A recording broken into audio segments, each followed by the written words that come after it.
పూరా లోకల్. నవరాత్రి ఉత్సవాల సందర్భంగా నవరాత్రులు ఘనంగా పూజలు అందుకున్న గణేశుడు ఈరోజు కరీంనగర్లో నిమజ్జనోత్సవ కార్యక్రమానికి ఇలా ప్రవేశించడం జరిగింది.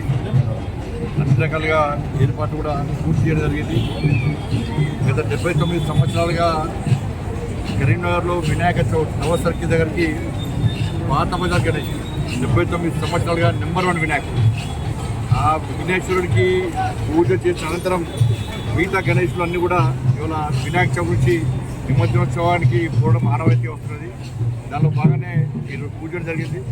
మరి ఒక మంచి వాతావరణంలో, ఒక భక్తియుత ధార్మిక వాతావరణంలో కోలాహల మధ్య, బ్యాండ్ మేళాల మధ్య, విఘ్నేశ్వర మహారాజ్కి జై నినాదాల మధ్య, భారత్ మాతకి జై నినాదాల మధ్య, జై శ్రీరామ్ ఘోషల మధ్య ఈరోజు కరీంనగర్లో వినాయక నిమజ్జనోత్సవం ప్రారంభమైంది.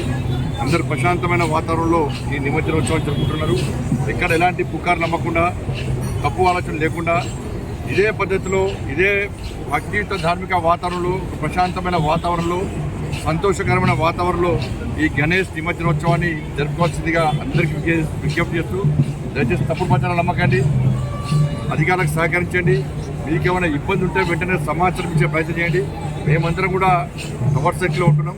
బట్ అందరం కలిసిమెలిసి ఈ పండుగలను హిందువులు పవిత్రమైన పండుగ, శక్తివంతమైన పండుగ భావించినటువంటి విఘ్నేశ్వర నవరాత్రులు 9 రోజుల పాటు ఘనంగా పూజలు జరిగినాయి. ప్రతి గల్లీలో, ప్రతి బస్తీలో, అపార్ట్మెంట్లో కానీ మంటపాల నిర్వహణ సంఖ్య పెరిగింది సార్. చిన్న చిన్న పిల్లలు కూడా ఇలా మంటపాలను ఏర్పాటు చేయడం జరిగింది. బట్ దీని ద్వారా భక్తి పెరిగింది. ఈ భక్తి, దేశభక్తితో కూడిన పండుగ. హిందూ సమాజాన్ని సంఘటితం చేయాలనే ఉద్దేశంతో బాల గంగాధర్ తిలక్ పాలించినటువంటి ఆ పండుగ ఇలా ఆనవాయితీగా కొనసాగుతున్నది. కరీంనగర్లో కూడా ప్రతి సంవత్సరం కూడా భక్తి వాతావరణంలో నిర్వహిస్తున్నాం. ఈసారి కూడా మంచి వాతావరణంలో కూడా ఈ నిమజ్జనోత్సవ కార్యక్రమం ప్రారంభమైంది.